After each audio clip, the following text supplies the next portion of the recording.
Quisero constituency in Kakamega. I think ODM was number 9, UD was number 10. We emerged victorious.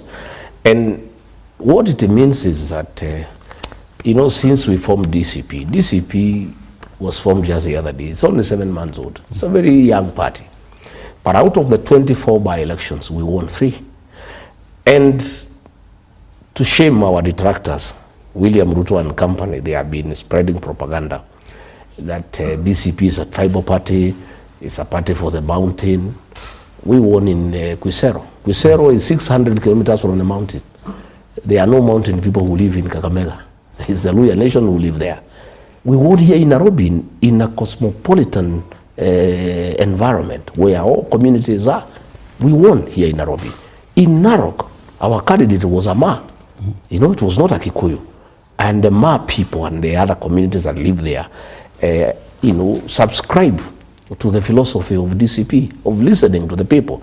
Our party is listening to the ground.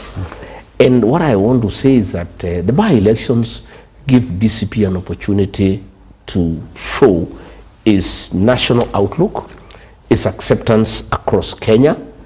And this is the party to watch, I can tell you. Yep. And we've just come in. That was a very strong showing for a young party. But as I told you, this was a small dance. Yeah. We are looking forward to the main dance. As we look forward to the main dance, Mr. Gachagua, one would say in areas that you performed very well, you've heaped praise on the performance. That means it is an election as well that was carried out by IEBC. The areas that the United Opposition performed poorly, you say that election was rigged. One would say that is double speak because it is the very same institution that carried out the election. I am not saying the election was conducted well we won. In Narok, it is the resilience of the Narok people that made that election happen. The officer commanding police station Narok was forced by the DIG to surrender command to Bete Maina, the women rep for Murang'a, and he said no.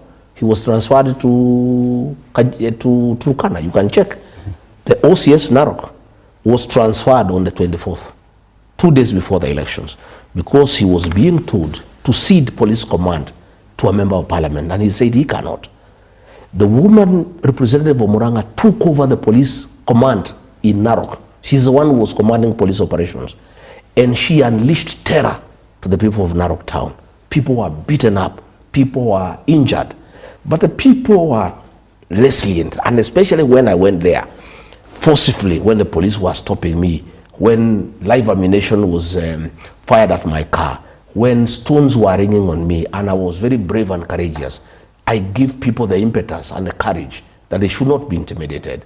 We won the election, but it was not a free and fair environment. It's really people fought, and exactly this is what will happen in the general election. I have no doubt in my mind. Kenyans will not agree to be suppressed by goons and police in 2027. I have no doubt in my mind. What I saw in Narok is what we want to encourage across the country. In Kariobangi, there was a lot of violence and voter suppression.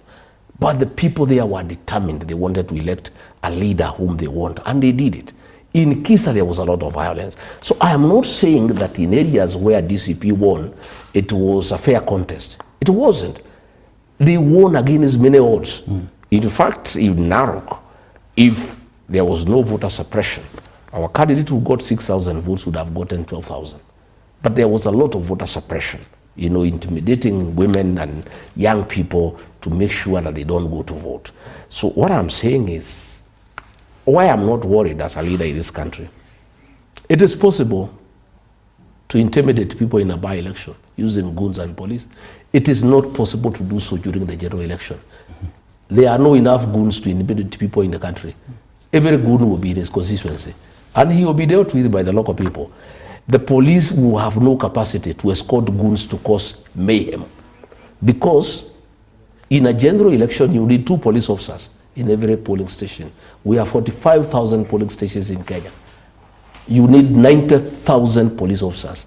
They are never enough. In fact, they borrow manpower from KWS and KFS. So what I'm saying, and I want to assure the people of Kenya, there will be no police officers to escort goons to come and intimidate you. So deal with the goons, and they will be dealt with, I can tell you.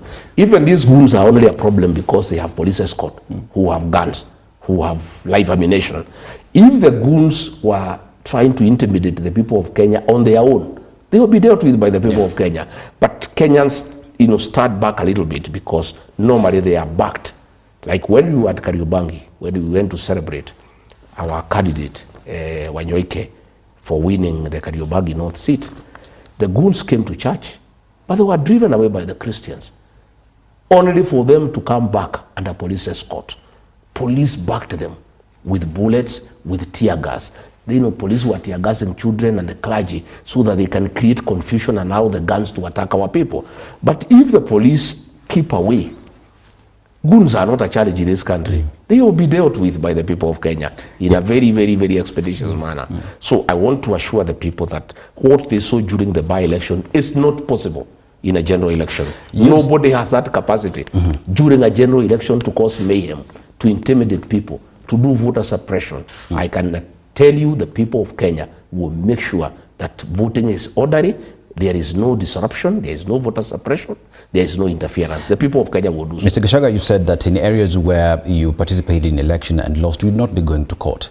And in other areas where, say, DP in Bahari, that is, you've distanced yourself, whether they want to go to court, yes or no. But how then do you distance yourself from united opposition if all along you have been speaking the same language? Is it a question of where I did not have a member, it is none of my business? How then does that speak in terms of united opposition and how united it is? Every party is distinct. We are united in purpose, in terms of getting a single presidential candidate to face William Ruto. That we are united. But we are not united in the nitty-gritties and the day-to-day operations of every political party. I went to Bahari to help the Democratic Party, but they are in charge of their own operations. The DP leader, Justin Muturi, has told me they are going to court, and I wish them well. And it's important that they do. Would you support him as it goes to court? I don't need to support. I'm not a lawyer. I'm not a lawyer, so I cannot help. But I think they should go to court, because what happened in Bahari is unacceptable. From my own view, the UDA candidate would not garner more than 5,000 votes. There was a lot of voter bribery. There was a lot of coercion of elderly women and men who are recipients of the cash transfer program. About 7,000 elderly people in Bahari were intimidated by chiefs, by Nyumba Kumi, by elders, that if they don't vote for UDA, their money will be discontinued. So they went to vote for that candidate under duress. And I want to tell our elderly, this cash transfer program is not a gift from William Ruto. It is money that is voted for by the National Assembly. It is appropriated. It is your right as elderly citizens to receive this money. And it does not depend on the goodwill of William Ruto for you to continue receiving this money. I want to tell them as we go to the general election, because the chiefs were caught the other day and told of the success of Bahari and Malava, how the chiefs and Nyumba Kumi intimidated elderly people who received the cash transfer program to vote for the UDA candidate. And they were told to replicate the same across the country. Let me ask our people to tell their mothers and their fathers that fund, that program, is not a gift by William Ruto to the elderly people. It is a government program. These are funds that are voted for and appropriated in the National Assembly. They are from public funds, and they don't have to vote for William Ruto or his candidates for them to continue receiving that. In fact, if I'm elected president, and I think I will, I intend to increase that fund from 2,000 to 5,000, because it's not enough. In fact, other than threatening these elderly people that if they don't vote for William Ruto, he will discontinue the program, what myself I'm telling them is that we must increase that fund from 2,000 to 5,000 to be able to help the old people. And it's their right. Even when they vote for me, it's not a favor. It is their right as senior citizens in this country. And these are public funds. They are not from the president. They are not from his farm. They are not from his pocket. These are public funds. So our people should not be intimidated that if they don't vote for William Ruto in 2027, as the chiefs have been directed to go and threaten them. And I want to ask them to ignore those threats. And we'll be telling them the following 1 year, the whole of 2026, where we go, we'll be telling the elderly people, please, you must cast your vote where you want.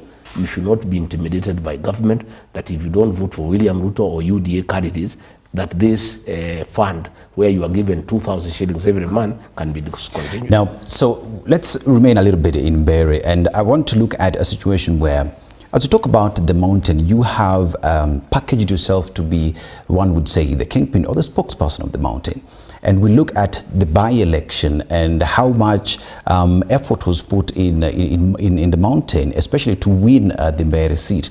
But to look at the results of the by-election, and one would say, seems as if Gachagua does not have the hold of mountain, that the people have spoken otherwise, despite you coming out saying that you have mountain by your side, but results I am show not otherwise. saying, I don't want to say I have the mountain. The people of the mountain listen to me. And what happened in Bahari is not a yardstick.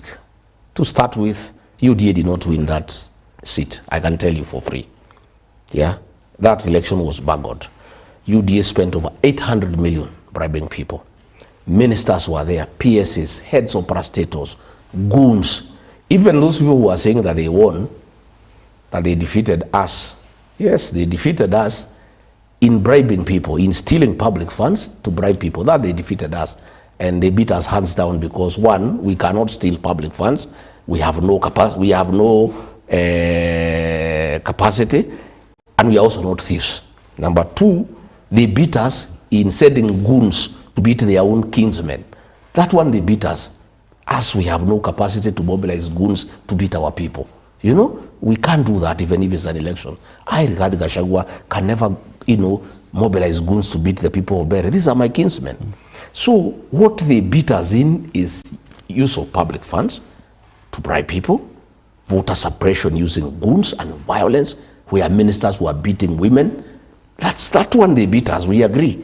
But on the actual vote, they lost. And I don't want to dwell too much on it. And I also want to tell those people, William Ruto doesn't understand the mountain. And these young boys who hang around him are juveniles. They don't understand the mountain. If they took time to study the history of Bahari, they will not be all over yapping and celebrating. Bahari North is a constituency that was called Chicago. That constituency since 1992. On the presidential vote, they vote with the rest of the mountain.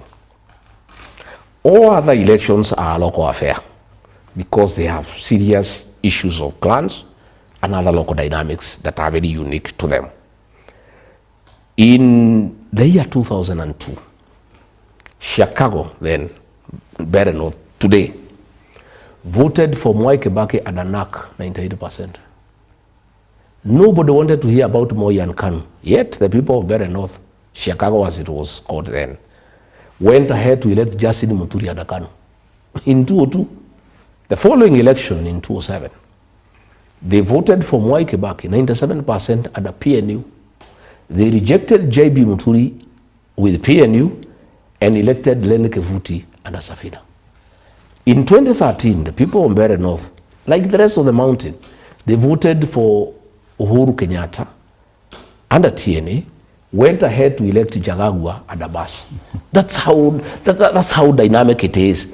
All those people in Bahari, including those who voted for the UDA candidate, are one-term people. In matters presidential, the people of Bahari North and Bahari South, they vote with the rest of the mountain. That's why I'm not even bothered myself. It's not even an issue. It's not, as far as I'm concerned, it's not even an issue because I understand the dynamics of those two constituencies and the way they are voting is all the time. But I want to tell you from what happened, UDA can celebrate. It's a forced celebration, even themselves. Even Ruto himself, he knows. If you spend 800 million for 15,000 votes, yeah, a vote is worth almost 60,000. I mean, what are you saying? What are you telling people? I mean, in that election... And the opposition did not have money to spend. They have stolen money from nobody. They have no access to public funds. They were just selling policies. They were just selling their candidate. When you spend 800 million in a constituency, that's why I want to tell these UDA fellows, they are celebrating nothing. During the general election, they will be their own. Kila mtu atakuwa kwake, anangangana kwake. Mtu atakuwa Sugoi, there will be no goons to help you. There will be no police to help you. You will have to go and fight your own battle. In Bahari, as we just wrap up the conversation around that, there is the aspect that is Moses Kuria part of United Opposition, because we saw him present a candidate through Chama cha Kazi. And in your own deduction, would you say that affected in one way or the other? It did. It did. You see, when the elders of Bahari approached me, it's because of the clan dynamics. Newton Karis and Boy, the one who was in DCP who went to Kuria, come from one clan. And the elders told me, if we have the two candidates, it's not good. You know, the other guy, the one who is said to have won, comes from a different clan. So they asked me to step down this guy so that this clan can have one candidate. And it made a lot of sense because I understand the Bahari people and the clan dynamics. Because I'm from the mountain, I understand those things. So I withdrew the candidate. But then the government approached Kuria. Kuria is part of the Ruto administration. He's not in United No, he is part of it. His party, the Chama cha Kazi, is one of the many wheelbarrows I talk about. You know, Ruto has so many wheelbarrows in the mountain, parties that he uses for his own use. So he called that a wheelbarrow to get this guy. This guy got 2,500 votes. Those votes, because of the clan dynamics, would have gone to Newton Karis. Yeah? Despite the theft of the election and the voter suppression and the bribery and the violence, probably if those votes went to him, it would have been different. And I have told the people of the mountain, this is going to happen a little bit more. There are so many wheelbarrows in the mountain. And William Ruto will be checking where it is. He introduces 2-3 wheelbarrows to divide the vote. But as it were, people are very intelligent. People now even know. I'm even happy that it happened because I've been talking about it. And people now can see what I've been telling them. That Ruto has many wheelbarrows in the mountain. That he will be unleashing to interfere with the outcome of elections in various constituencies and counties. So people must be aware which is their party, which is the party they can rely on, and we'll call out the wheelbarrows so that people know them.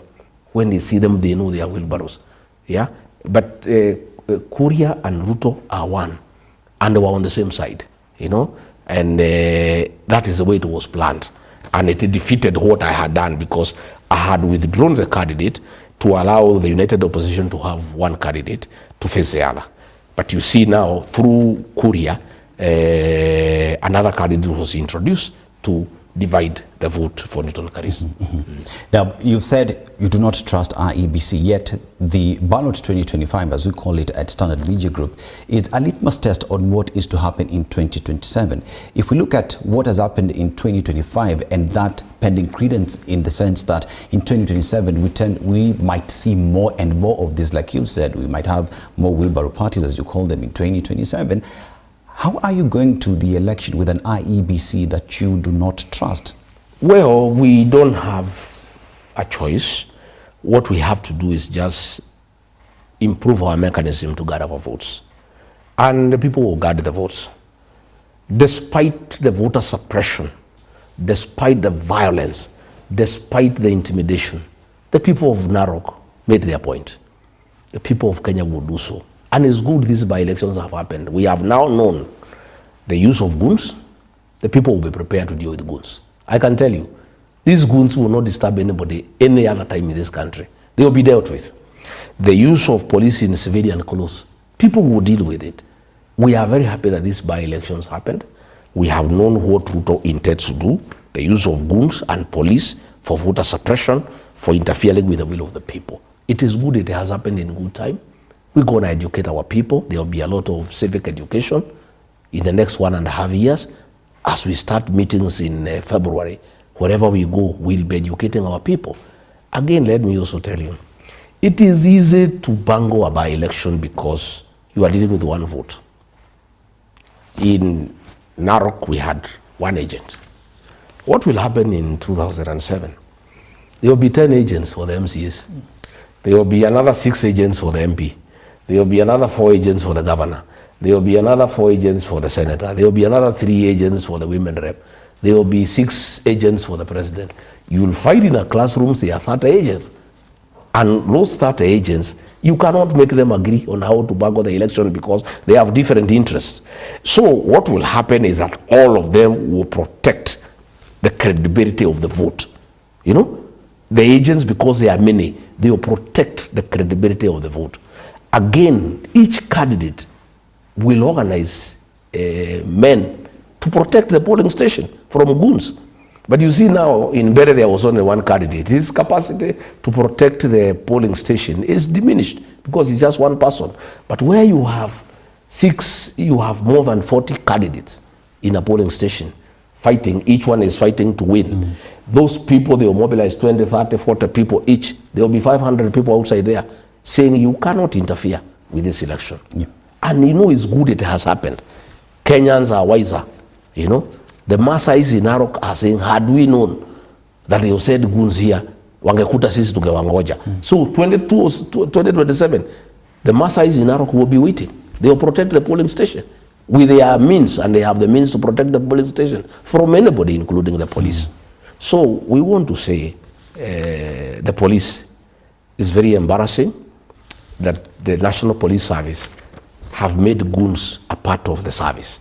They work together. IG has rendered the command of the National Police Service to politicians. It's a shame. It's so sad. It's unbelievable at this age that goons can take over the National Police Service. You know, it's unbelievable. Even the other day, the president said that all the goons who attacked us in Kariobangi should be arrested and charged. The following day, the National Police spokesman gave some 80 names. It is 1 week. None has been taken to court. And they will not be taken because they are part of government. These are government goons. They were organized by the PS Internal Security. So nobody will take them to court. So the president is just wasting our time. He's just enjoying the people of Kenya, saying we don't want goons. I've directed IG. He stands there, he salutes. It's 1 week since he gave the instruction. The names were given, who has been taken to court. And nobody will be taken to court because these goons are part of the government arrangement to manage politics. So what will happen is that the people of Kenya will prepare themselves to deal with the goons, to deal with the police, and that is what will happen in 2027. Now, Gachagua, let us talk about the united opposition. So here is a question where you made a statement in terms of zoning Nairobi for DCP, and that elicited a lot of conversation because even Wiper party leader Kalonzo Musyoka said, we have not gotten into any discussion in terms of zoning. And many have equally just described you as a bully, that within the united opposition, it's either Gachagua's way or the highway. Is that the case? I don't think I've said it's either my way or the highway, but I'm the party leader of DCP. And I have my party to market. I must market my party, and I must fight for its rightful space in any dispensation. What we have agreed as united opposition is in Nairobi is that we'll have an arrangement where we are not having friendly fire because we will lose. Nairobi is complicated. And there are voting patterns that have been there in history. There are areas where Wiper is strong. There are areas where DCP is strong. If Wiper and DCP fight, we could give way to UDA. And all I was saying is that we have an arrangement. That is true. Even Kalonzo has clarified. He didn't say we have not spoken. What he was correcting is the impression that was given by the press that I said these seats are being reserved for DCP. I never said such a thing. What I said is that between DCP and Wiper, among ourselves, we will take all these seats. That's what I said. I didn't say they will be for DCP. That's not the statement you made. No, that's what I said. I said between myself, between DCP and Wiper, we'll take 16 out of 17 But Mr. Gachagua, you're quoted saying that in Nairobi, the governor position would go to DCP. I said yes. I said You said yes, that I did. senator position would go to DCP. I did. You said that 17 seats of member of parliament would go to DCP. No, I didn't say that. At what point I did. that conversation did you say that you sat with Kalonzo and agreed on how you would take these seats as united opposition? Because that did not come out. No, you are also putting words in my mouth. What I said is this.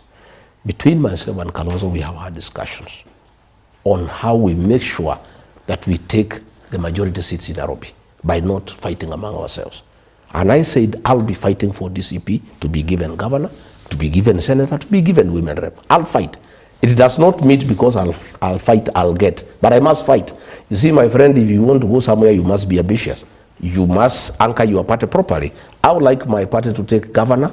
I would like it to take senator, I would like it to take women rep. That does not mean because I would like it to take it, it'll take. We'll negotiate. And then I said, out of the 17 seats, we'll fight for 16 out of 17 among ourselves. I didn't say they are for DCP. The people of the press went ahead to say that I said these seats are for Kikuyus. Because the press, most of it has been pocketed by William Ruto to say DCP is a Kikuyu party. DCP is not a Kikuyu party. I won a seat in Kisa, we won a seat in Narok, we won a seat in Nairobi. Nobody talked about Kikuyus in that church. I talked about DCP. And to tell me that DCP is synonymous to Kikuyu is erroneous. It isn't erroneous. It is not synonymous to Kikuyus. Kikuyus are in DCP, yes. So are many other Kenyans. So what I say, and Kalonzo has clarified, we have not agreed on who is to get what. But what we have agreed is that among ourselves, we'll go for all these seats. And it's doable because we have regional tendencies, we have previous voting patterns, and looking at it on paper, it is possible for the United Opposition to get 16 out of 17. And those 16, the DCP will get its fair share commensurate to its strength and presence in Nairobi. But people want to twist what I say, that DCP will take everything, or DCP wants to intimidate Wiper. In fact, I went ahead to affirm the place of Kalonzo Musyoka in Nairobi politics. I did. I say this guy has been making ODM win all these seats, and I want this time to help me in DCP win most of them. That's what I said. So how do you say we are intimidating Wiper and Kalonzo when we are actually affirming his place and role and influence in Nairobi politics? You know, and I can tell you, for the longest, most of the seats that ODM has gotten in Nairobi is because of the support of Wiper. It is that support I'm looking for. And I have every right for my party to reach out to Kalonzo to help DCP. I mean, whom do people think I am? I should not fight for my party. I should not look for a strategy on how I can win more seats in Nairobi. I would be foolish not to do that. And I have reached out to Kalonzo, and I'll continue reaching out to him. If Kalonzo can help DCP to get 8, 9, 10, so be it. If DCP can help him get 5, 6, so be it. And I can tell you, this Nairobi is a discussion, because you must sit down. You can't have friendly fire. It is not wise, it is unstrategic. And that's all I said. And you know, I had some people say, oh, Rigiji should not give out his strategy or his secret. There is no secret. I'm an open book. Myself, I talk for the people who are my supporters. And they have every right to know what I'm planning for them. I don't want hidden cards and hidden, games. Ati tuende tukutane hapo na Kalonzo, tupanga hapo kisiri. I am not that kind of a person. Mimi tukikubaliana kitu na wewe, nasema tumekubaliana namna hii, so that my supporters know the kind of deal I'm entering them into. We are in the problem we are because we never told people what we had agreed with William Ruto. Had we told people what we had agreed with William Ruto, we will not be where we are. Regarding Gachagua, you've mentioned about strategy. The government has mentioned you that you are rudderless, you are planless, that you have no agenda for the people of Kenya. Tonight, let's talk about the agenda. Beautiful. You know, we talk about where we find ourselves today. In January, we have education, students going back to school. And with that, we have seen the entire, in terms of capitation, how that has been a problem in the country. In the teachers, the JSS teachers, senior school teachers have warned that they would down tools. And as we talk about the agenda and talking about education, you say that you want to be president of the Republic of Kenya. DCP wants to form government. United Opposition wants to form government. What is the agenda on fixing everything that we see today, especially in the education sector? What promise do you have to the parents and students, children of the people of Kenya? Thank you. I'm very happy that you have asked me this question. William Ruto says we have no agenda. We have a very serious agenda. Very serious agenda for this country. And I am happy to have this discussion tonight. And let me tell the people of Kenya before I go into the agenda. I've heard the president going every meeting saying that the problem of Kenya is tribalism. That's a lie. It's a false narrative to to run away from the real issues of discussion in Kenya. We have no problem of tribalism in this country. There is no community fighting any other community. There is no community that has a problem with another community. The problems that bedevil Kenya is theft of public resources. The problem of this country is mismanagement of public resources. The problem of this country is not tribalism. It is the sale of national assets. The problem of this country is not tribalism. It is abductions and extrajudicial killings. The problem of this country cannot be tribalism. How does tribalism cause extrajudicial killings? How does tribalism cause the sale of public assets? What the president has done, because he has messed the country completely, he is creating a false narrative about tribalism and cohesion. Oh, we need to bring the country together. This country is united against theft, is united against corruption. This country is united against theft of public resources. We'll get to corruption. Let's talk about education. So what I'm saying is, the plan.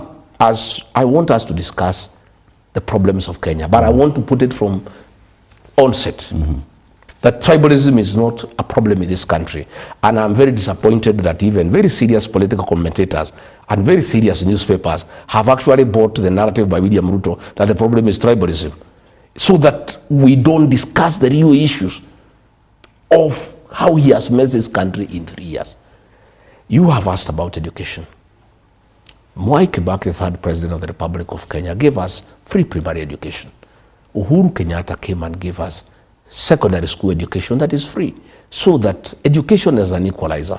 Every child, despite your background, despite the ability of your parents, you have access to education to give you a springboard to be somebody in life, for yourself, for your parents, and for the country.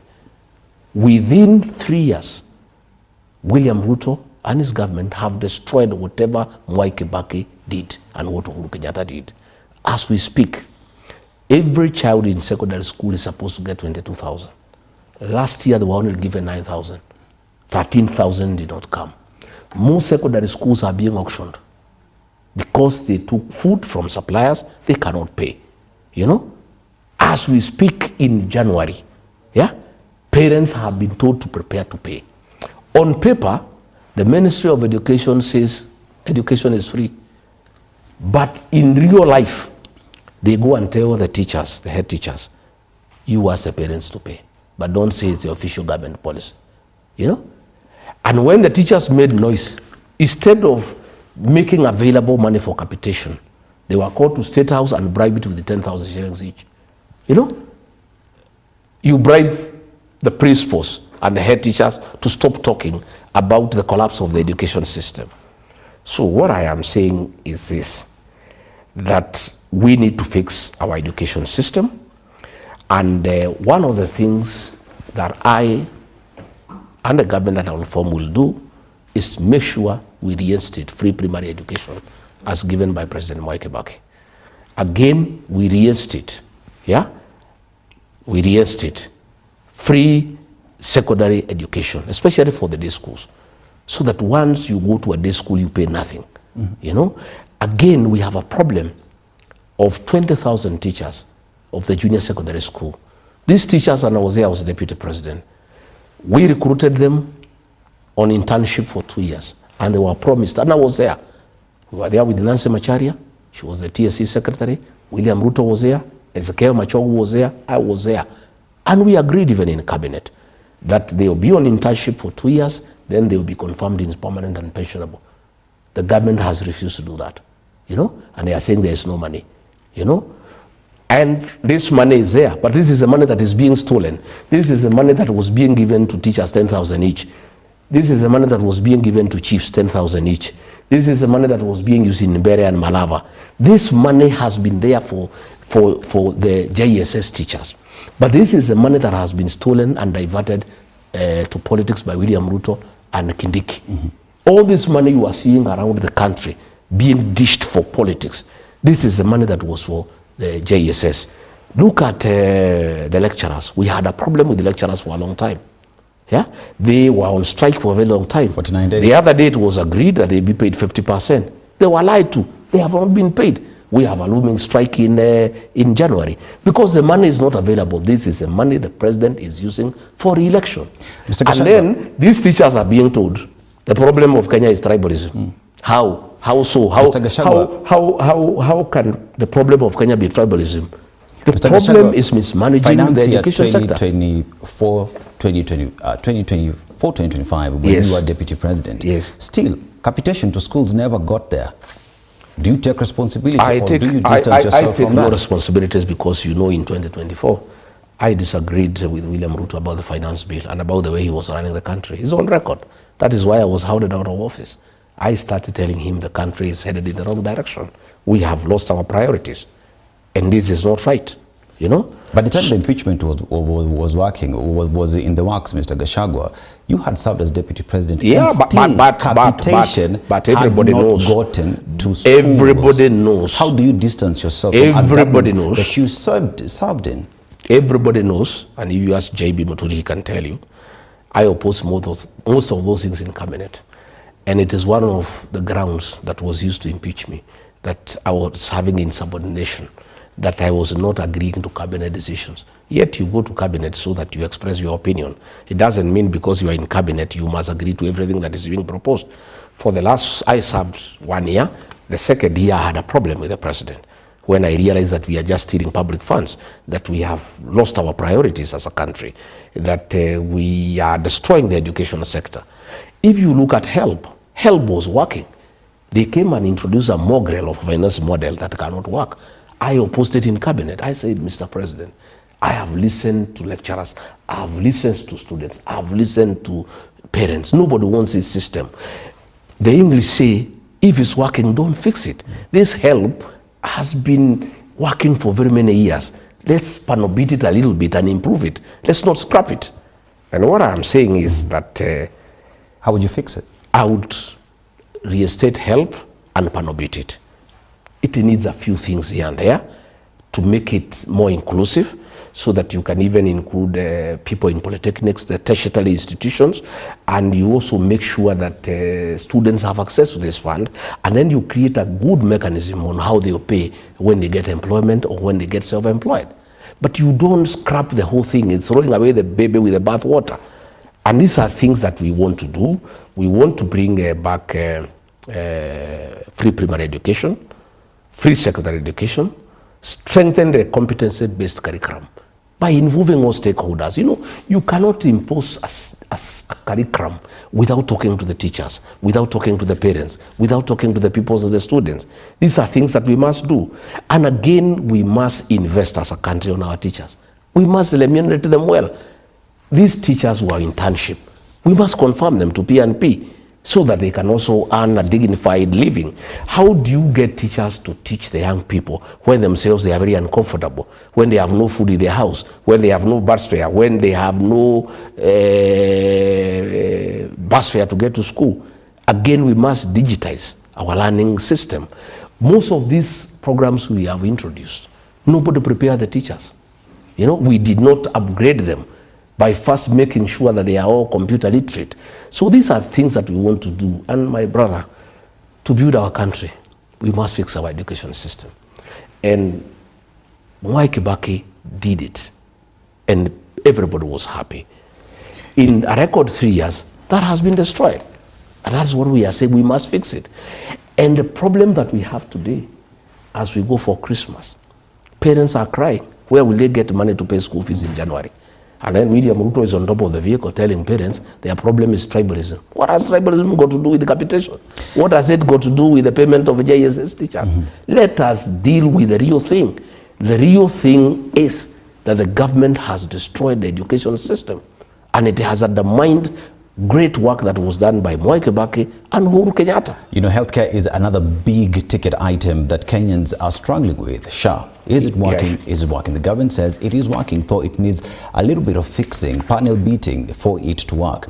You know, recently we saw the president was recently in the United States of America. He signed a new health deal where data would be shared. What's your position on that? And even as SHA, you still remain on matters to do with healthcare, SHA is not working. SHA is not working. What is Gachagua's solution SHA to is not working because it was a fraud. William Ruto attended a church service where I attended in Embu. It was the inauguration of the Bishop of Ebony Houses. And then he took the microphone to say SHA is working. He could not speak, he was shouted down because it's a lie. SHA is not working and everybody knows it. Even a standard 4 child knows SHA is not working. SHA was a fraud to steal money by Ruto and his cohorts. And already 104 billion shillings have been stolen.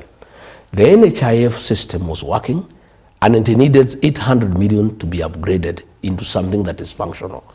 The whole scheme of SHA was to steal funds. Yet, Mr. Gachagua, you allowed it to happen with your deputy I'm president. saying I oppose these things. And that is why, when I was removed from office, one of the accusations against me, one of the grounds of removing from office is that I was not respecting the president and I was having insubordination by opposing government programs. But theft is not a government program. The government that I fought for did not tell the people of Kenya that theft will be one of our programs. So I opposed theft. I did not oppose a government program. I opposed theft by William Ruto and his people. So, you remember the other day, 10 billion shillings was stolen and paid to hospitals that are closely associated with CS Aden Duale. You remember on the 1st of December, Aden Duale, with a lot of drama and theatrics, gave a lot of documents to the director of criminal investigation, DCI, 1st of September. Today is, I don't know, 8th or 9th. Since that time, 3 months, nobody has been taken to court, nobody has been arrested, there has been no information. It was just drama and theatrics. Nobody will be taken to court.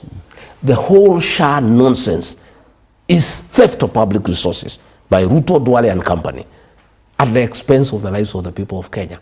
That is the folly of it, you know. And they keep on sending ministers to tell Wananchi that SHA is working. People just look at them, you know. People just look at them every day. Yesterday I was in Muranga in a place called Ithanga for a funeral, and a matter was brought to my attention. A lady died 4 months back. She remains unburied because they are not able to pay the hospital bill for 450,000. They have raised 300,000. They are unable to raise 150,000 for the last 2 months. I had to give them 150,000 so that that patient, the body can be removed from hospital. And then you are telling us SHA is working. If SHA is working, that lady would have been buried, you know, a long time ago. If you go to the countryside and ask everybody, this SHA thing is a monster. It's not working. And what I'm saying myself, if given an opportunity by the people of Kenya, there are certain things that I want to do.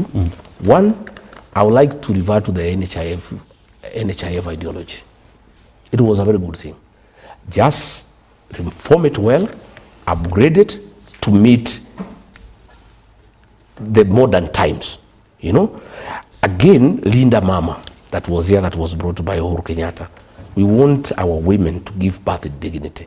It was scrapped. I would reinstate Linda Mama. I would also like to work very closely with the private healthcare providers and faith-based organizations. The church, the Catholic Church, they have beautiful hospitals, mission hospitals. The PCA Church, they have beautiful hospitals. We need to support the church. You know, like now, since NHIF was scrapped, they were owed billions of shillings. They have never been paid. Most of those hospitals owned by the church are almost collapsing. This is something that we must work on.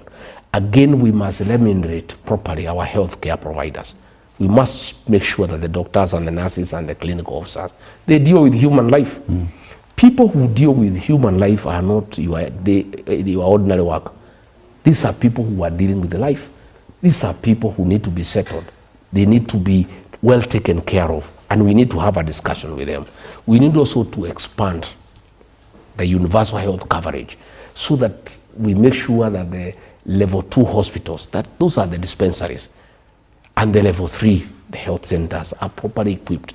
You know, my brother, most of these cases that come to level 4 hospitals for admission and level 5, if there was proper intervention at level 1, 2, and 3, they will never get to the level 4.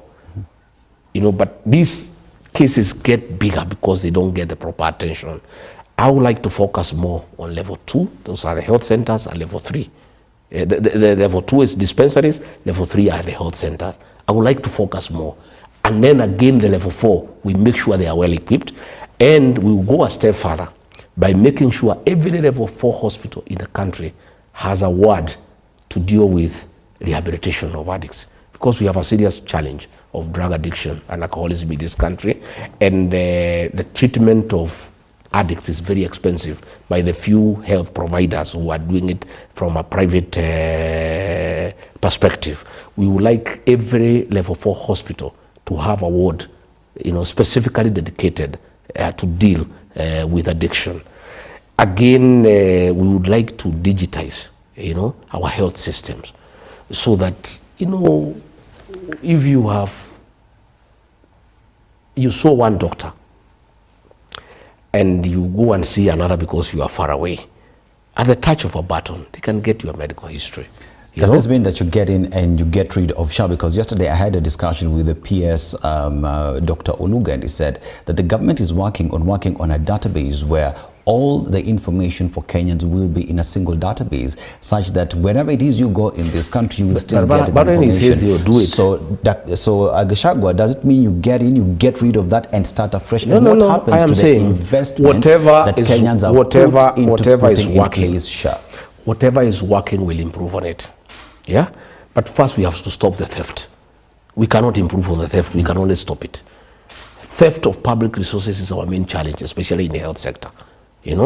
And SHA is a scam. It's a fraud. We must get rid of SHA, because from the inception, it was tailor-made and birthed to steal public funds at the expense of the health of our people.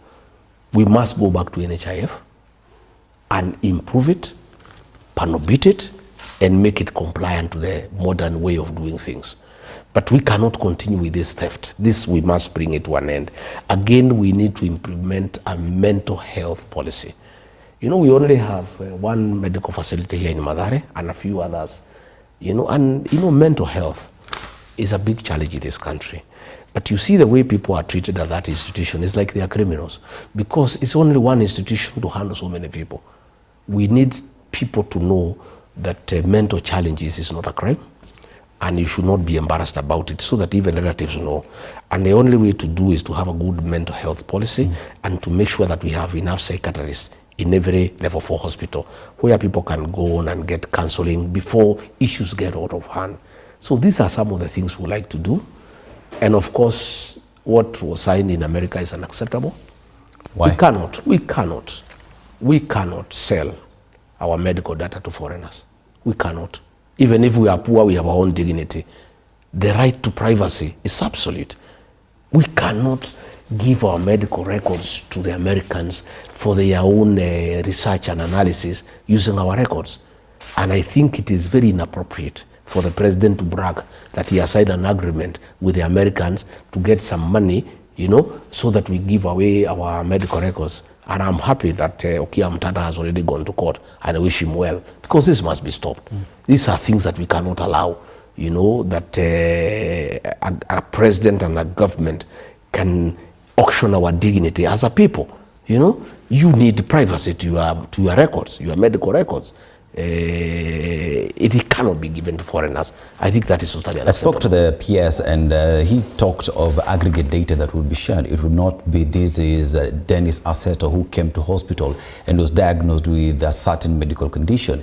It is a question of 10 people came to the hospital and were diagnosed with cancer, and based on that information helps the US government, who are assisting Kenyans, to know how many medical equipment Kenya needs. And that is kind of data that would be shared. Do you oppose that? Can anybody believe that PS? Do you believe it? If he has said, if that PS is saying SHA is working and it's not working, can you believe anything else they say? If they are lying to people of Kenyans on basics, things that are straightforward, is SHA working or not? They say it's working. You go to hospital, it's not working. Can you trust that PS on complicated matters? But you're opposing it based on what fact, Mr. Gachagua, is the question? We have been around for a long time, and we understand these things. And I want to wish Okia Mtata well, and I believe our courts of law will not allow our country to auction our medical data. I don't think our courts will allow it. The country's security is something to look into. Yes. And recently we saw the arrest of many individuals, especially in the immigration department, with regard to matters to do with IDs. And that has pointed a picture on where the country is with regard to those who have the documents that are recognized as Kenyans. It is a matter that we had a discussion with you back in the days. But as we also just talk about security, there is the question of extrajudicial killing by the police. Yeah. During the campaign period, you say police attacked you in church, you know. And as we just have a discussion on that, where do you see the country's security is? You have yourself been in that space for a very long time. Well, and if we are to fix the security, do you also care to comment if at all this ID business is being used to influence elections in 2027? To start with, as a young man, when I joined government at the age of 23, I joined in the security sector. I understand the security architecture of this country quite well. And I must say I'm very saddened that we have lost it as a country. We have a clueless CS for Interior who has no idea on how to manage a country's security architecture. We have a situation where the National Police Service is working with the goons. It's like they are a unit in the National Police Service. We have seen the President of the Republic of Kenya moving around in town in Nairobi in a company of goons. They are robbing people when they are in the presidential convoy. They are, touching women's breasts when they are with the presidential convoy. They are stealing people when police are there.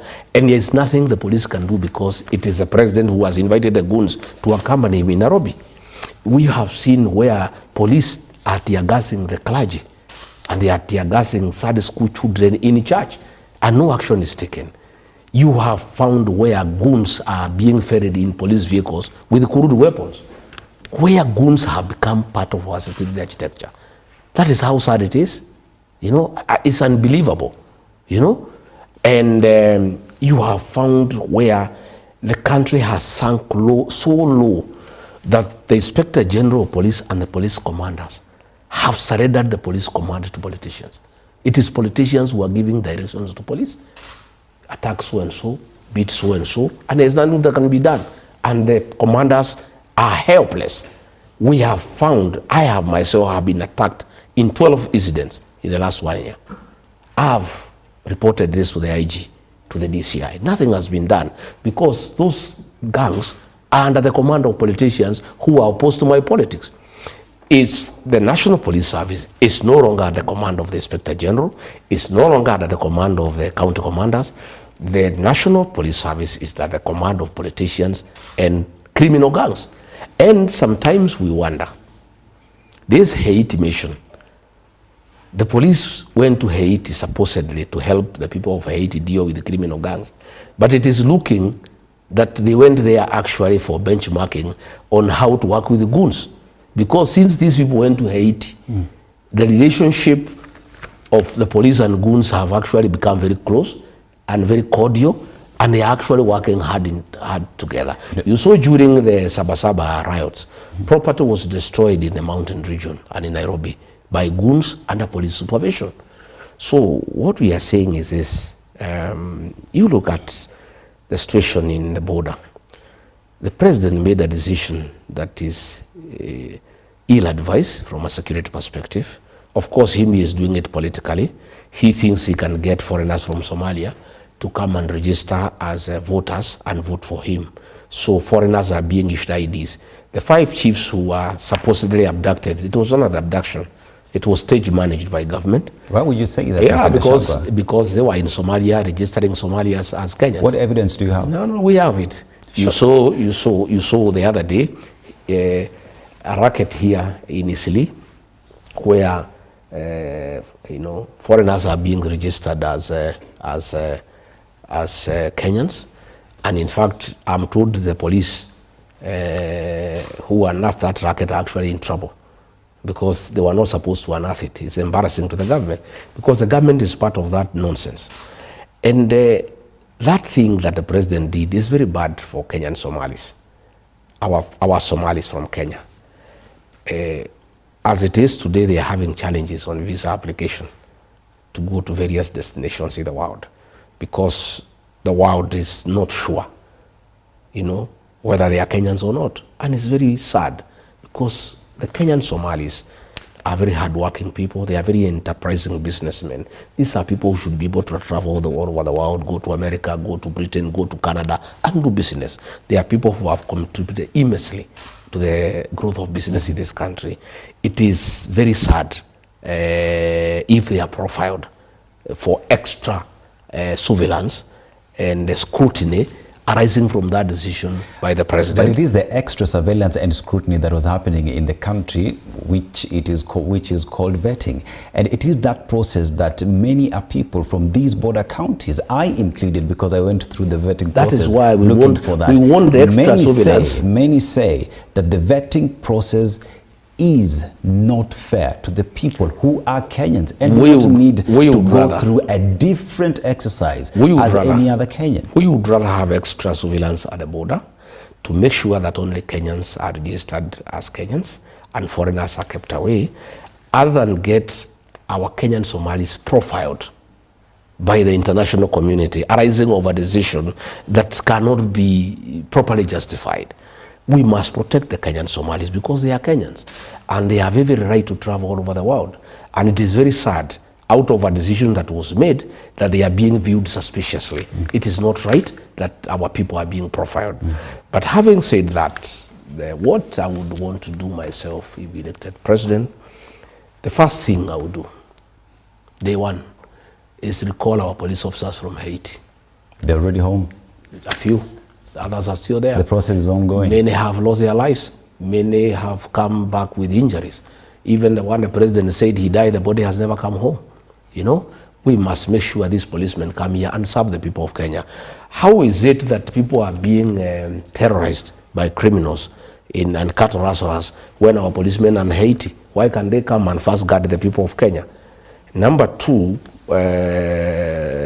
we also want to equip our police officers and give them modern equipment to fight modern crime. Train them on cyber crime, make sure that they are properly trained to deal with the modern crime as it's happening in the country. Again, these policemen are suffering a lot. This SHA nonsense has really affected them. They used to have a very good insurance cover. And if you talk to the police officers, they are really crying because they are being forced to go to SHA that is not working. Same with our teachers. You know, we want our policemen to have a very good medical scheme. We want to have a risk allowance for them because most of them suffer in the line of duty. We also want to make sure they are properly remunerated. These men and women in uniform, you know, sacrifice a lot for this country and to make sure that we are all safe. Again, they have no vehicles, you know. You heard the other day Mukomen saying that people should give them fuel. That is corruption. Wananchi pay taxes. Why should Wananchi pay taxes that is being stolen by bribing teachers in states and chiefs, and then you ask them to go and buy fuel? All police stations in Kenya and police posts should have a well-serviced vehicle with enough fuel to enable them serve the people. So still talk about matters to do with security. You mentioned that you have seen goons working together with politicians and police. Evidence on that, Mr. Gachagua, because at the end of the day, if it's just another statement, it remains being a hearsay without evidence. And even as we talk about our security, there is the fact that there are Kenyans who were abducted in Tanzania.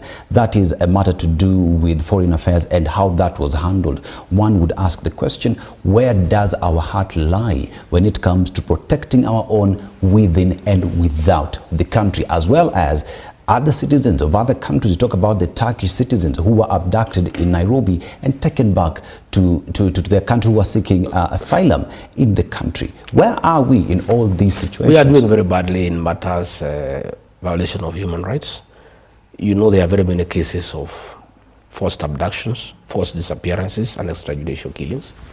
No action has been taken. I want to promise the people of Kenya on day one, there is a squad of 101 officers that has been in charge of those abductions. It will be disbanded, and all officers who abducted our children and killed them will be held to account. That squad was put there during the time when you're deputy president? Yeah, and I complained about it. I complained very bitterly. Who did you raise the question to? Did you go to IPOA or to IA? No, I raised it publicly in Mombasa for the people of Kenya. I raised it with the president himself in a security meeting. I raised it with him one-to-one, and when he did not heed to what I was asking him to do, I held a press conference and condemned extrajudicial killings and abductions. I still hold that position, that on forming government, abductions must come to an end, extrajudicial killings must come to an end, and all officers who have taken part in abductions and extrajudicial killings will be prosecuted. Because you're part of the National Security Council, what was the reasoning behind the formation of that force? Well, abductions and extrajudicial killings, and I opposed it myself. And when the president did not listen to me, I held a public press conference. It's on record, on the 26th of June, 2024. It's on record. But that, Mr. Gachagua, was way after you had served in government. Why didn't you speak on the very first day? Those issues. Because Mr. Gachagua, one would say, at the point when you were giving that statement, it's because you knew that impeachment was coming. No. That was in June. Impeachment was in October. It had reached a stage, I had raised it privately, I had raised it in meetings, and it was still going on. So I made a decision to raise it publicly. And it's on record. And everybody knows I raised it publicly. What I'm saying is, we must make sure when we form government that extrajudicial killings must come to an end, abductions must come to an end, and all officers responsible will be held to account. And let me tell police commanders who are escorting goons around the country, we are keeping a very good diary. All those officers who are in charge of Narok, on the day we were there, and we were brutalized, they will be held to account when we form government. No, the records are there. We'll be asking who was the OCS Narok on that day, who was the officer commanding police division that day, who was the OCS Tigoni police station when criminals attacked regarding Gachagua in Lemuru, who was the OCS then. They will be taken to account. And let me tell police officers, all those who are carrying out illegal instructions from politicians, you will answer for them. And criminal activities have no time limit. When we form government, and I have asked all leaders to keep a record of police excesses. Keep the name of the OCS, the name of the OSPD, the name of the sub-county commander, the guy in charge of CID, and keep proper record of the police excesses, the sins of commission and omission.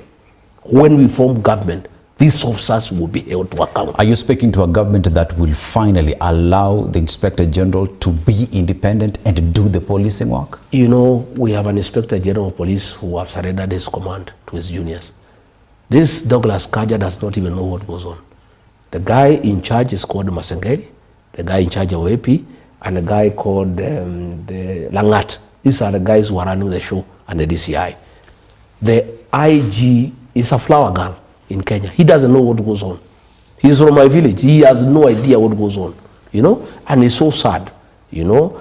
Ourselves, when we form government, we want to allow independent institutions to function. We want independent offices to function. You want an IG who can take command of the police. And I want to tell Douglas Kanja and those two DIGs to remember that in 2007, Major Ali was taken to the ICC for sins of commission and omission. And the way they are driving this country as we go towards the election, I see these officers having a date at The Hague. Kaja, Langat, Masengeri. I mean, I see you having a date at The Hague. Will you file because a petition the way things are going, the ICC? No, the way things are going, you allow goons to terrorize Kenyans under police formation. Kenyans say no, and they fight, and there is civil strife. ICC comes in, and you people in charge of the police command, you will have to account. Would you be at the forefront in filing a petition of course, at the ICC? Of course. I can tell you a lot of things are going on. A lot of documentation is going on. And I've told William Ruto he had a date with The Hague. I see him having a second date. And he knows he was not vindicated. It is only that witnesses were interfered with. He knows what Hague means. And the way things are going, I see him having a second date at The Hague because he has allowed criminals to take over the security sector and rain terror on the people of Kenya, you know. And this will constitute crimes against humanity eventually. And as we go towards 2027, the way I'm listening to Kenyans talk, Kenyans will defend themselves. And you see, when Kenyans defend themselves because the police are not available to defend them, there is anarchy. When there is anarchy, there is death, there is injury, and then the ICC will come in. But Kenyans will defend themselves. What exactly do you mean? What do you mean? If you go to terrorize people, goons under police supervision go to terrorize people, you expect people just to sit down? People will say no. Because Kenyans are people who have a right to self-determination. And why are police allowing that? Because under the Constitution, their work is to protect life and property. But the police are actually the ones harming the people of Kenya. They are the ones escorting goons to harm Kenyans. Yet they are the ones who are supposed to defend Kenyans from harm by goons. But they are the ones working with goons to harm the people of Kenya. And I'm telling you that situation is not acceptable. And Kenyans will say no, you know. And I am listening to many people. They are saying no, you know. People are saying no, we are not going to be attacked again. We'll also get ready. We'll defend ourselves. And that will bring anarchy. It's called the law, the state of nature. Why governments were formed is because people needed to be regulated. But we have a country where we are reverting to the state of nature, where police are working with criminals to terrorize people. When people are supposed, these policemen are paid by the taxpayers to defend the people of Kenya. They are the ones joining criminals to attack the people of Kenya. What do you expect the people of Kenya to do? Mr. Gachagua, does it mean that today, with all the cases that you have reported that you were attacked, you are unable today to walk into a police station and file a report because you do not trust the police? And if that is the case, then what picture does that paint in the minds of Kenyans who have no other option? Exactly, that's the point I'm saying. What do you expect Kenyans to do? What has happened myself now, I have people who defend me. The people who attacked us in Kariobangi Church, they were fought by my people, my supporters. They fought them and they drove them away. Then they came back with the police, with guns and live ammunition and tear gas, and overwhelmed our people because they have guns. But you see, what will happen is that there will be many cases like that.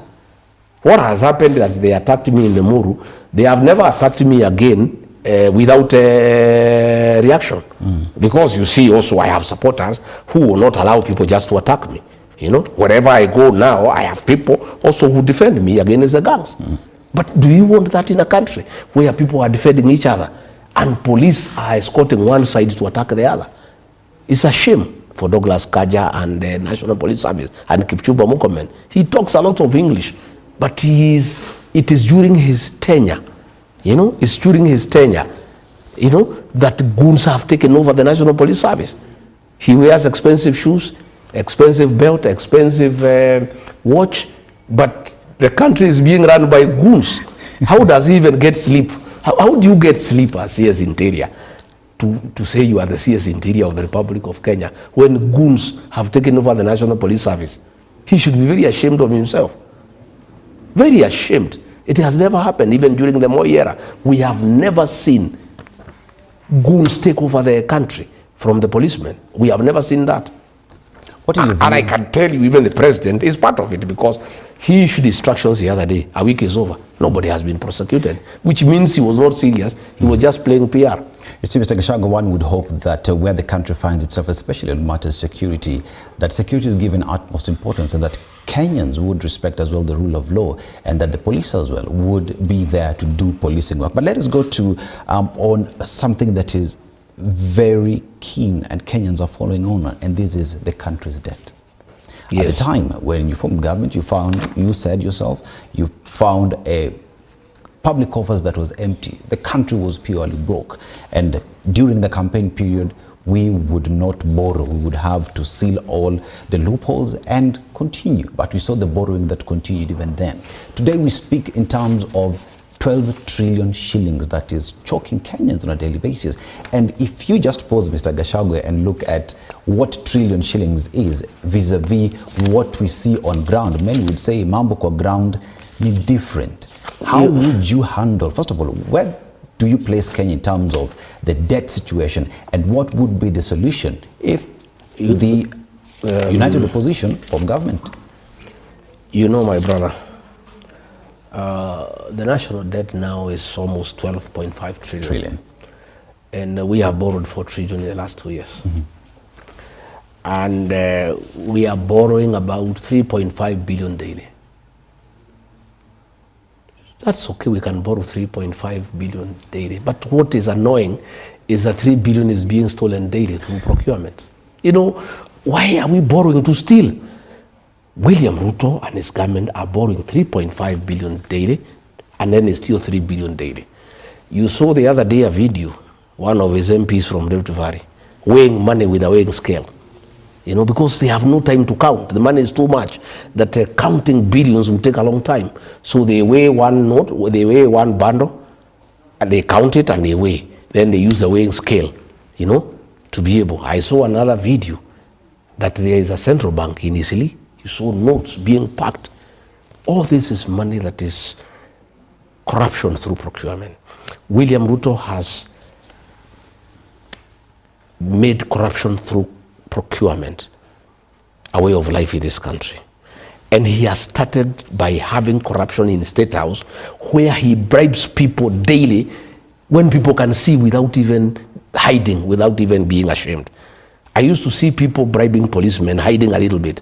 You know, they would hide, fold the note. Because bribery is not a good thing, they will hide a little because they are ashamed, because bribery is not a good thing. He called chiefs and assistant chiefs and bribed them with 10,000 each, and cheated them that he'll make them DOs. And the chiefs were just laughing because it's a lie. They know it's not possible because we don't have those number of administrative divisions. So one of the chiefs called me from somewhere, I don't want to say where, they'll hunt him down. And he said, this man is such a liar. He's telling us to go and lie to the people of Kenya that he'll make Kenya Singapore. But what is sad is that he has lied to us, ourselves, before he can go and lie to the people that he will make us DOs. And we know very well that it is not possible, you know.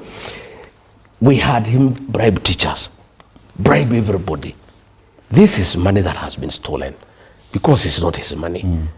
His salary cannot match what he's using to bribe people. You have seen the sale of national assets, you know. The Safaricom, you know, Safaricom. Safaricom was sold to Kenyans in 2007, 25% shares. There was IPO, the initial IPO. Kenyans oversubscribed.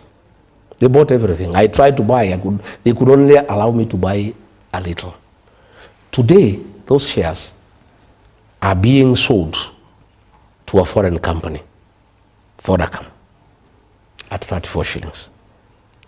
Kenyans have analyzed the growth of Safaricom, its potential, its outreach, and they are putting that value at almost 70 shillings. Gachagua, how much is a share as you speak at the NEC of Safaricom?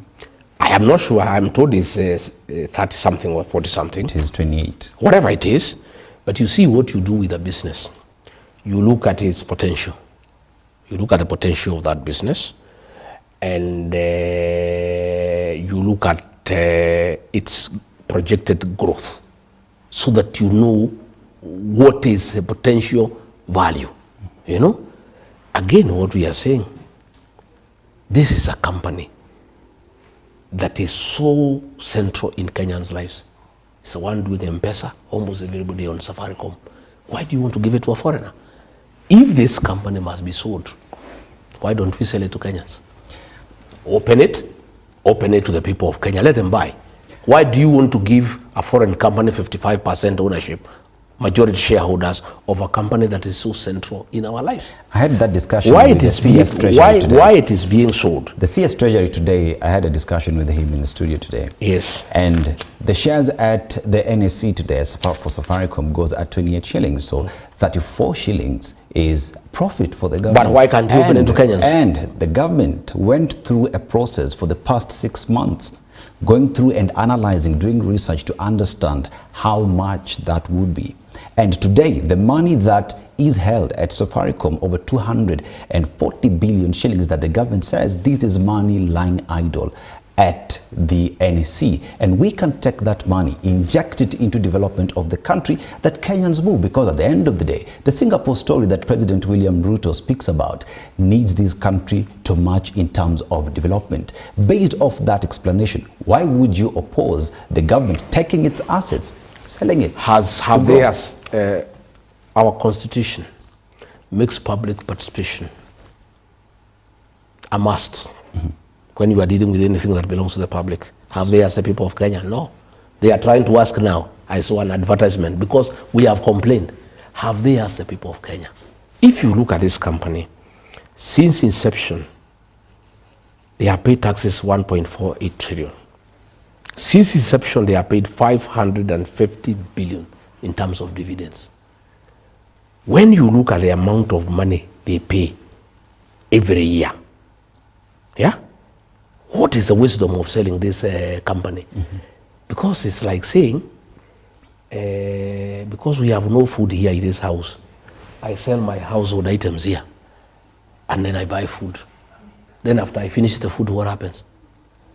When you look at the dividends that they pay to the government, when you look at that amount, where will it be coming from? The dividend that we talk about is around 16 billion annually every year. But even then, when we talk about public participation, there is a process under law, especially because when you talk about matters transaction, there is a process that guides the same. As we speak right now, Kenyans have been asked to go. A decision has already been made to sell the company. Kenyans have been given an opportunity to lend their voices on the sale of these shares that we are talking about. The government of Kenya has not decided it is selling. If Kenyans say no, it will not be sold. My brother, how do you oppose it? My brother. Instead, my brother, let me explain to participate in this public participation, Mr. Gachagua?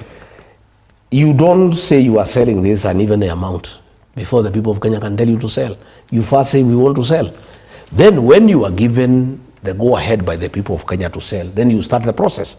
But they have already completed the process, agreed they are selling to who, at how much, then they are coming to the people of Kenya. And then they are coming through Parliament. Parliament is an appendage of William Ruto. You can tell how it will go. There is no public participation. It's an exercise in futility. It's a fait accompli. It is simply formalizing what has already been decided. But the question we are saying, why don't you ask the people of Kenya whether you need to sell Safaricom? It's what they're asking when they tell you yes, why don't you give them an opportunity to buy? Why do you want to sell it to a foreign company? Why don't you let the people of Kenya own this company that is so important to their lives? Why do you want it to be owned by a foreigner? But you have already decided whom to sell. How are those negotiations done? Because they are commissions. Because they are people who have an interest. They are people who have gained money there. What we are saying, if Safaricom must be sold, let the people of Kenya, with their financial challenges they are having, be allowed to buy. I buy for 20,000, another one for 20,000. Then the company remains here. The government will remain with the shares, 35%. The people of Kenya, yeah, will own the 15, yeah, plus the other 25 we bought the other time. Then the company, 60% is owned by government and the people of Kenya. Why do you want to give 55% majority shareholder to a foreigner? A company that is so instrumental in Kenyan lives. Why? But you know that Vodacom is part and parcel of Safaricom as we speak today, right? No. Those are foreigners.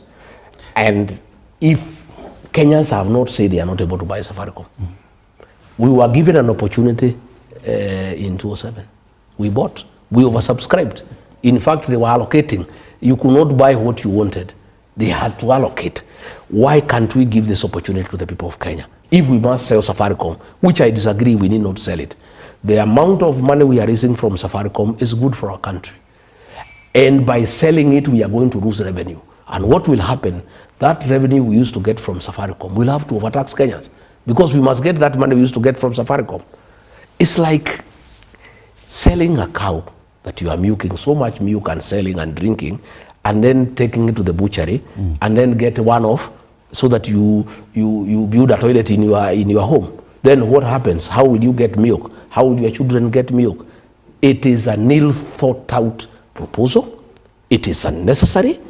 and it is informed by conflict of interest. As the process continues, because that is the process that is there, that is recognized under the law, what is your message to Kenyans who are being urged today to go to these venues to give their views on the sale of Safaricom? Those public participation forums will be micromanaged by Parliament.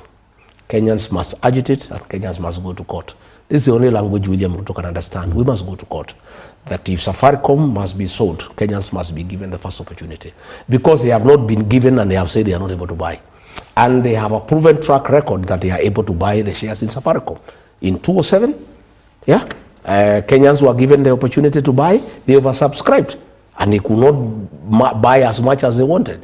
So if Kenyans agree that Safaricom need to be sold, we are demanding that the people of Kenya be given the first opportunity to buy Safaricom so that it remains Kenyan, so that government can own some shares and other shares are owned by the people of Kenya. Let's remain on the question of debt. The country is said to have borrowed all these 12.5 trillion, but that is not seen. If you look at the laws, PFM Act on how borrowing is done, you only borrow for development. And today, you look at how much we've borrowed vis-a-vis what we see, and we cannot see what 12.5 trillion shillings has done. Therefore, Mr. Gachagua, the odious debt that does exist in the country, first of all, do you believe that there is odious debt? And if that is the case, then should Kenya pay this odious debt? Unfortunately, the people of Kenya will have to pay that debt because they have been committed by government. And what is sad is that they shall pay for money that is being stolen. The money that is being borrowed is used to bribe them. It is being used to bribe voters. It's being used to bribe chiefs and teachers. It's being used to host people at State House. It's so sad, but the people of Kenya will have to pay. So what we need to do is to make sure we vote out this government so that we stop that borrowing for money for using to steal and using it to bribe people. And that we must do, and that is why most of us we are saying the problem of Kenya cannot be tribalism. The way Ruto wants to say, the problem is that he is stealing. He's borrowing money from other bodies, that money that people of Kenya will pay, yeah, and then stealing the same amount of money and bribing them with the money. And then when he gets on top of his vehicle, he says there's no problem in Kenya. The problem of Kenya is tribalism. What is the position on President William Ruto's State of the Nation address? He says that at the macro level, the government is doing very well. International lending institutions are doing very well. But down at the ground, because you said you listen to people, that is just a talk. What is the actual position of Kenyans with regard to the economy and how they are feeling in their pocket? And if you form government, my brother, how would you fix that? My brother, if you want to know economic growth, forget about those figures of inflation, of economic growth. I don't know, macroeconomics, Talk to the people of Kenya and ask them how the economy is doing. They will give you an answer. During the reign of Mwai Kibaki, Kenyans felt economic growth. You didn't need to give a State of National address. You didn't need to give an economic survey to tell the people of Kenya that the economy is growing and there is economic growth. The people of Kenya felt economic growth. There was money in circulation. You know? The bypasses were opened up. Houses came up. There was money in circulation everywhere. Everybody was happy. Today, despite borrowing that amount of 3.5 million every day, Kenyans are paying bills of 800 billion. If you read the Nation newspaper daily, there are 6-7 pages of auctions. People are being auctioned, their properties, their land, their houses, their matrimonial houses are being auctioned. Simply because government owes them for the last 3 years, 5 years, they have refused to pay them. Marriages have been broken. People are committing suicide because of being auctioned, because of getting destroyed economically, because of non-payment of bills. So when Ruto goes to Parliament to say the economy is growing, what do those people whose property is being auctioned because they are owed money by government, how do they feel? And what is sad, all those houses and land that is being auctioned, It's not being bought. There's nobody to buy. I went the other day to Ayad in Narok. I found more than 50 vehicles. They have been there for 1 year. They were repossessed for sale, but there is nobody to buy, nobody has money. So when you say that the economy is growing, that there is improvement, that the economy has stabilized, who are you telling? As we go for Christmas, Kenyans are a very sad lot. Many Kenyans will not even enjoy Christmas. Many of them are sulking. They are worried about January. Where will they get money to take their children to school? Where will they get money to pay for licenses for businesses that are not performing? You have to renew your license in January, but nobody comes to your shop to buy. Yet you have to renew your licenses. Kenyans are a very unhappy lot as we proceed for this Christmas. Kenyans are very sad by the state of the economy.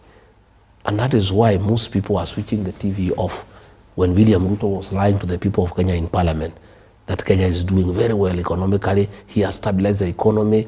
Oh, we are on a very good trajectory. Whom is he telling? Talk to the ordinary Kenyan people. You know, today, tea farmers, they are going home with a bonus as less as 12 shillings. That's something that has not happened in the history of this country. Simply because William Ruto mismanaged foreign policy on the relationship with Sudan. He went to interfere with the internal affairs of Sudan. He went to work with the rebel groups, sending them arms, buying gold from them. Then the government of Sudan got annoyed and stopped importing our tea. We have been selling 15% of our tea, of our green tea to Sudan. As a result, most of our tea is in Mombasa and bought. And the prices have gone down because we used to get very good prices from Sudan. As we speak today, farmers from his place in Kericho are saying one term. Farmers in Nandi are saying one term. Tea farmers from his place where he comes from. His own tribesmen are saying one term. Because for a long time, for the last 30 years, they have never received bonus as low as they have received. You know, as we go for Christmas, many people are doing harambis to pay hospital bills. SHA is not working. They have been deducted money, but SHA cannot pay. Many people over this Christmas have harambis to raise money for hospital bills. You know, many people, they have supplied food to hospitals. They have not been paid. Many people have supplied food items to prisons. They have not been paid. Everybody is stuck as we go for Christmas. Yet the president has the audacity to appear in parliament, drinking water, and MPs are shouting there 2 term, and he's saying how Kenya is doing well, how happy people are, you know. And he was saying, oh, he has, you know, he was in America, he has been invited there. You know, I saw Trump. I think he's a very interesting character. William Ruto was telling Trump that there are problems in Sudan, and there is a humanitarian crisis and Trump should intervene. And Trump just looked at him because he has intelligence that William Ruto is responsible for the crisis in Sudan, and he is here pretending to invite Trump to intervene in Sudan. And Trump just looked at him. He did not respond to him, you know. So, you know, I have had, I would like you give me an opportunity to talk about the Singapore. I prepared something because I would like to debunk. Let's actually go there. Because you see, Mr. Gachagua, one of the issues that also has bedeviled this country is corruption, right? Yes. And corruption is not money that has disappeared. It is money that is stolen. Yes. It is money that has been taken. And money, as they say, has trail, has paper trail. It can be traced to where it has gone to. The government of Kenya today says, we want to get to a developed country. We want to get to Singapore. But if you look at what Lee Kuan Yew did in Singapore, the first thing he did was to criminalize corruption. If you were found to be corrupt, you would be shot dead. Today, Kenya finds itself at a position where corruption is coffee, tea, sleep, wake up corruption. If you form government, what is your promise in dealing with corruption so that the Singaporean dream becomes a reality? Let me talk about Singapore. William Ruto is very good at narratives. Last election, he came with the bottom-up economic model. It has collapsed. He said he'll lift people from bottom to up. Those who own motorbikes will own centers and taxis. Those who own taxis will own matatus. Those who own matatus will own buses. You believed him? You We trusted did. him? We You believed supported him. We believed him. It was the greatest fraud in the history of Kenya. Electoral fraud. He conned all of us and the people of Kenya. Mama Mboga, border. He doesn't talk about them anymore because he knows it's trash. He said, hustler fund, 500 shillings. What business can you do with 500 shillings? So he knows that nobody will listen to that hustler nonsense. Nobody will listen up to bottom-up economic model. So he has now come up with a new con game of Kenya should be like Singapore. Singapore, the country pursued a radically pro-business export-oriented strategy.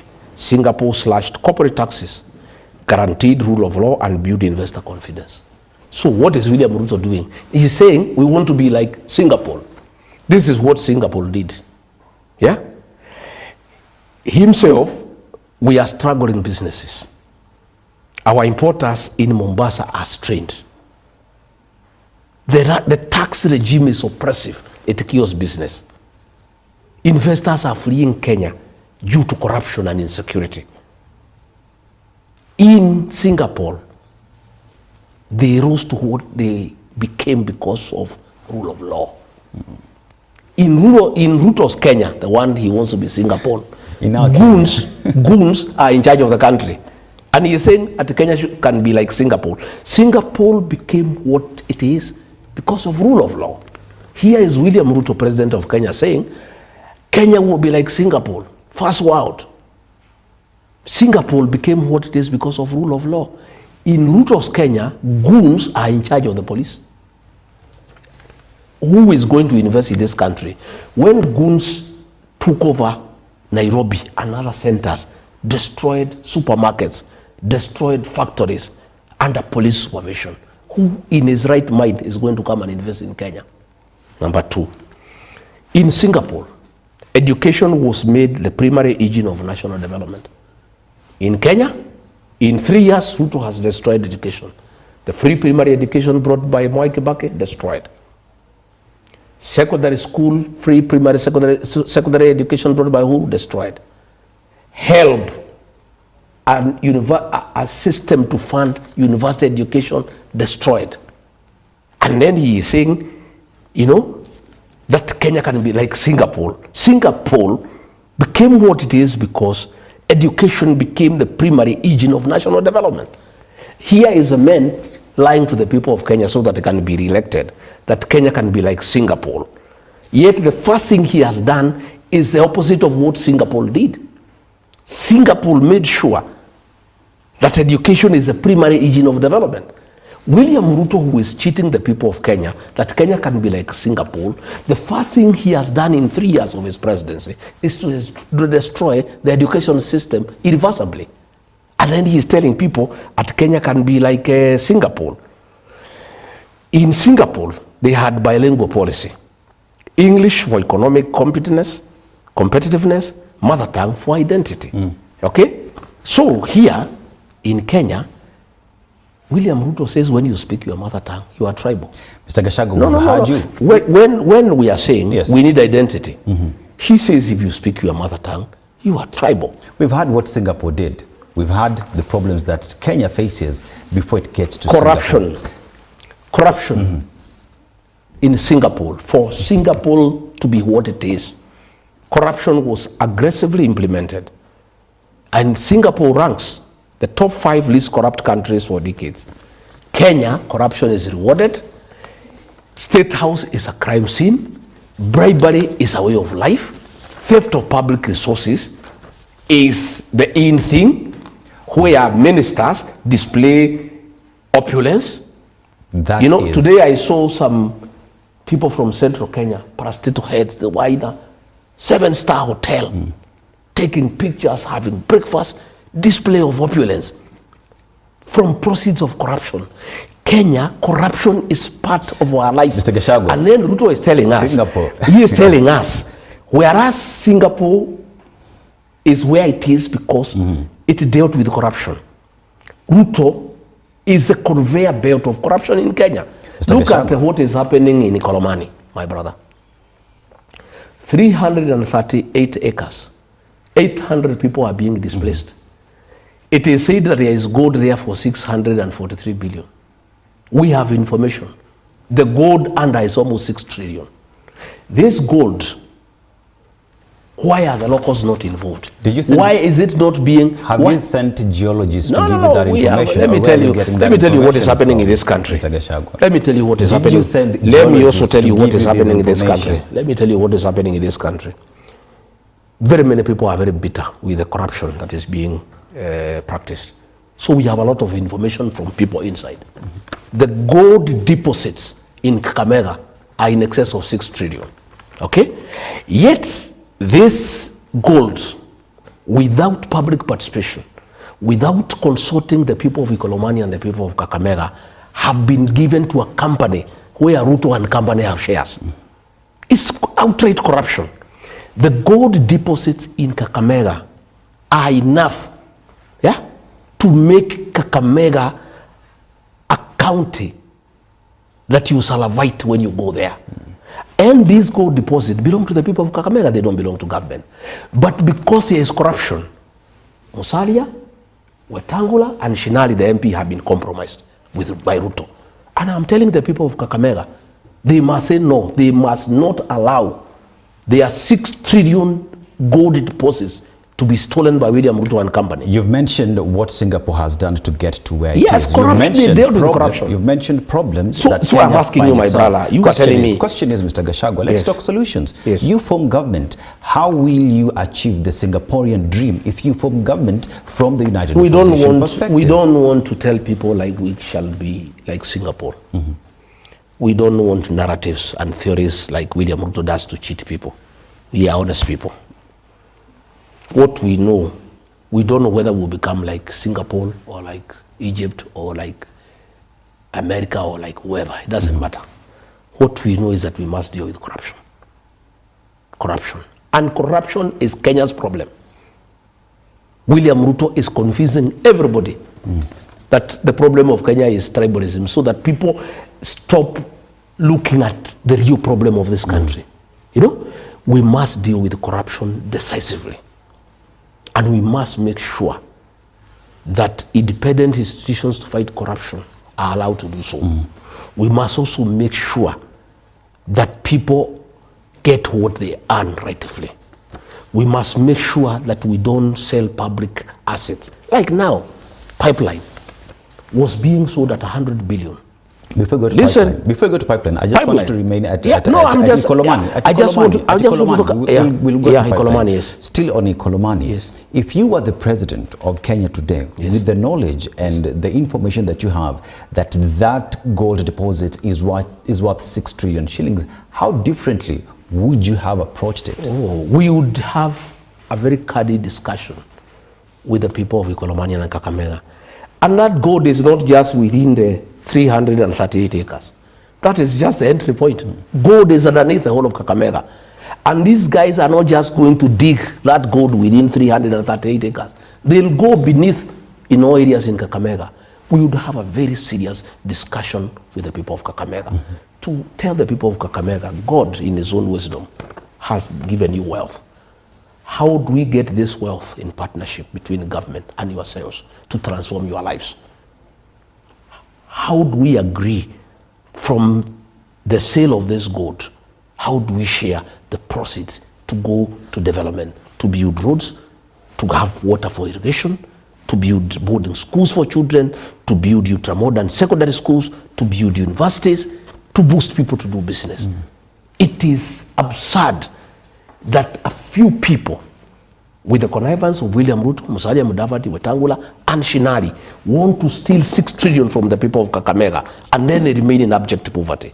And I'm telling the people of Kakamega, they must put their foot down. They should not, even if they are to be killed or jailed. The people of Kakamega cannot allow these gold deposits to go to a few people when they should benefit the people of Kakamega.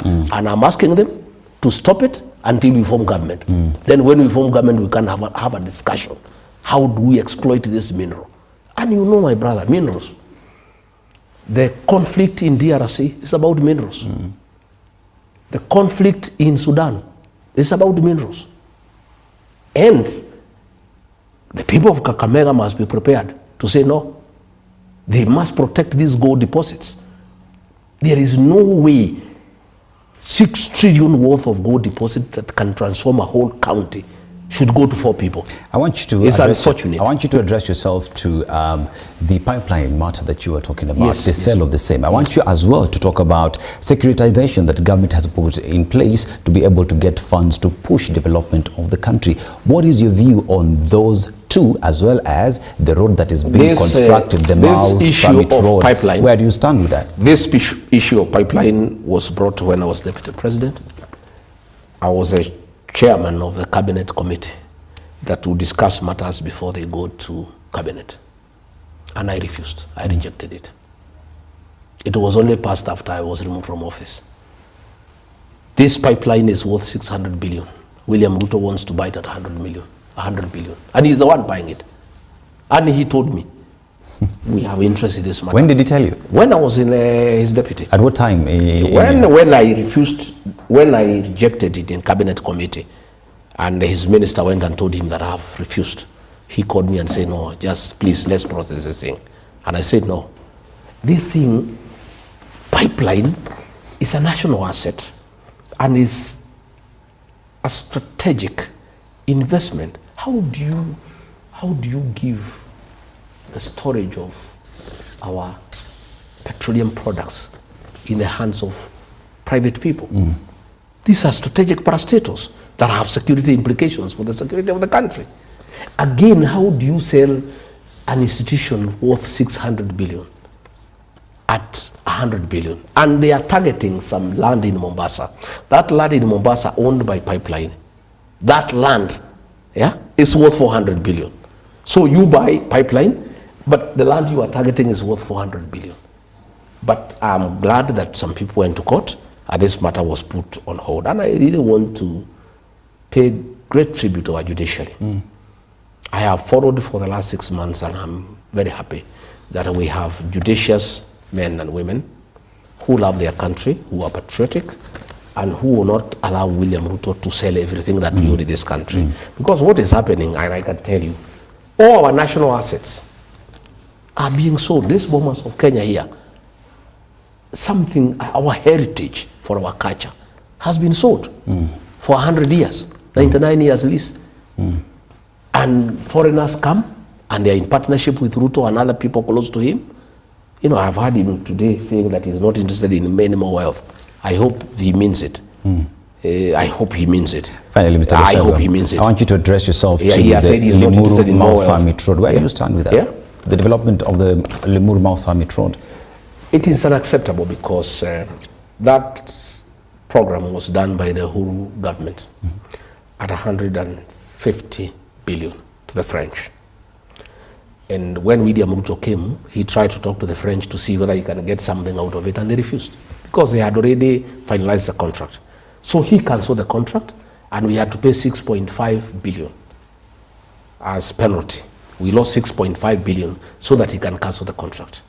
This contract now has been upgraded to 200 billion.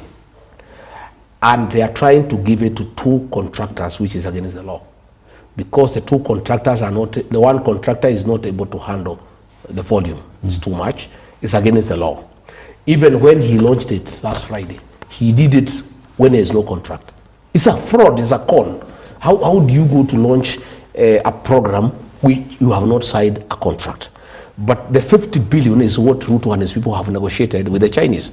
And this Chinese company, and we are telling the Chinese government, this CBRC, it is involved in a lot of corruption here in this country.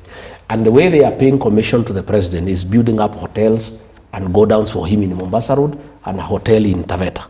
It is a very corrupt company, CBRC. And the Chinese people should know that that company is a purveyor and a conveyor of corruption in this country. Do you have evidence to that effect, Mr. Gachagua? How do you explain that the Can contract you share them with us? No, I'm asking, do you need rocket science or to have gone to a school for corruption studies? One would say, to everything that you say, Mr. Gachagua, has to be backed by evidence. Because all you say let me ask a question. is just allegation. Why would you cancel a contract for 150 billion and do it for 200 billion? Same road, same country, different times. Why would anybody want to do that? Why would you be prepared to lose 6.5 billion to cancel a contract that you have no reason to do it? It is because of conflict of interest. And my brother, we also live in this country.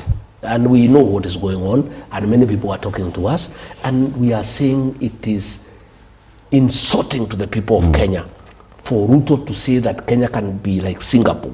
When Singapore, it is what it is because it fought corruption. When he is doing corruption every day, in every deal. Kenya now is a country of deals. And the corruption in Kenya is through procurement. Yeah. Mr. Gachagua, thank you very much for hosting us in your home. A lot that needs to be discussed. Time is never enough to canvas everything that we have to discuss in 2 hours and some change. But that notwithstanding, Mr. Gachagua, we are heading to Christmas. Look straight into that camera. Speak to Kenyans, your final remarks and Christmas message to them. I want to empathize with the people of Kenya as we proceed for Christmas. I appreciate the troubles they are going through, the pain, the anguish, the uncertainty, the economic and financial challenges that our people are undergoing. I empathize with the parents whose children were abducted and tortured, and some have never been recovered today. I empathize with them. I really feel for the people of Kenya because of the lies that their president gives them every day, when they can see the country is being looted left, right, and center, and there's nothing they can do. Yes. But I want to give hope to the people of Kenya as they go for Christmas, that Kenyans are very resilient people and they are very determined. I want to ask the people of Kenya to be patient and to have faith in the united opposition.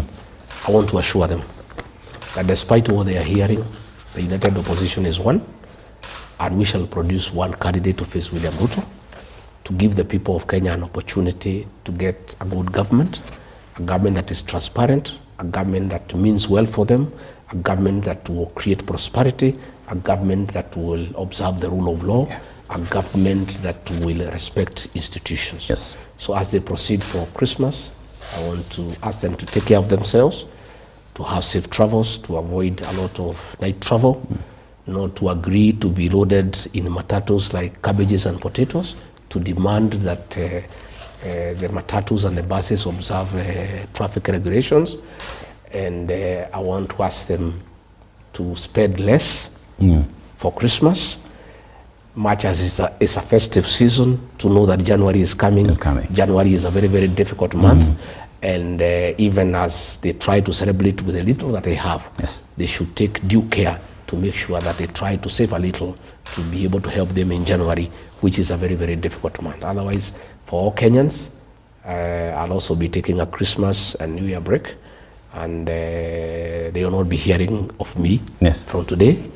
I'll also be joining my family in a village and the villagers for Christmas, and later on for the New Year festivities, and take a little break, and also try also to do a few things in January like all other Kenyans, pay licenses, pay this and that, pay school fees for my children in South Africa and elsewhere. And I'll be struggling just the way they are struggling. But I want to assure them that things will get better, and much as things are difficult, there is light at the end of the tunnel. It will always get better. Geoffrey, regarding Gachagua, DCP party leader, key principal in the united opposition, and says, despite the fact that things are difficult, Kenyans should not lose hope. The only thing that will keep you moving is to remain hopeful, and that there is light at the end of the tunnel. My name is Dennis Aseto. We have been coming to you live from the residence of Rigathi Gachagua. A lot has been discussed. I take you back to the studio with